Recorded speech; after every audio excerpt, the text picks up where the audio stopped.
जिनके आधार पर भारत को कमजोर करने की कोशिश की गई, उसके बाद तिलमिलाहट है। जैसे आप देखते हैं कि डॉक्टर जब किसी मरीज को ऑपरेशन करने से पहले एनेस्थीसिया देता है ताकि वो सुन्न हो जाए, उसे महसूस न हो।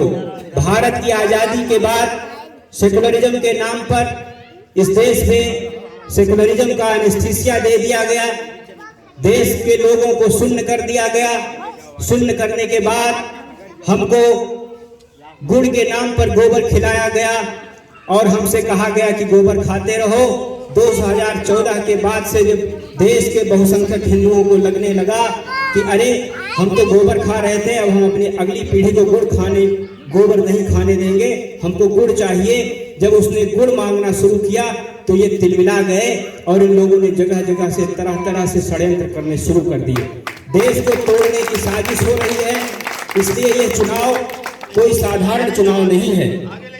अगर हमसे एक भी गलती हुई, अगर हमने छोटे मोटे मुद्दों के आधार पर देश के व्यापक परिदृश्य को भुला दिया तो आने वाली पीढ़ियां हमारी असुरक्षित हो जाएंगी।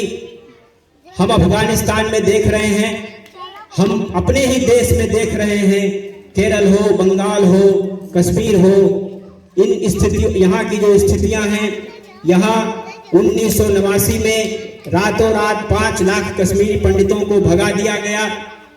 लेकिन इसके बाद जब इन विषयों पर बात की जाती है तो बार बार हिंदुओं को गुमराह करके, भारत के बहुत से लोगों को गुमराह करके ये प्रयास किया जाता है कि कैसे भी चुनाव जीत लिया जाए। चुनाव जीतने के बाद ये कहते हैं कि हमको तो जनता ने जनादेश दे दिया है, इसका मतलब इस देश में सेकुलरिज्म की बात होती है, लोग सेकुलर हैं। जनता भूल जाती है। गांव में हमें इन बातों को बताना होगा। बेरोजगारी, महंगाई जैसे विषय, सड़क बनाने जैसे विषय, ये सरकार तो करती ही रहती है। कोई म्यूनिसिपैलिटी भी अगर जीत कर आती है तो उसका भी यही काम होता है।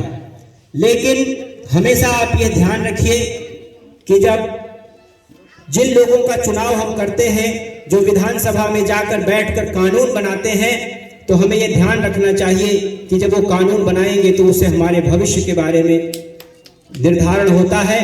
हम जब भी ऐसे विषयों पर सोचें तो हम ये सोचें कि 60 साल पहले क्या हुआ, स्थितियां क्या थी, सिकुड़ते जा रहे हैं, इसके बारे में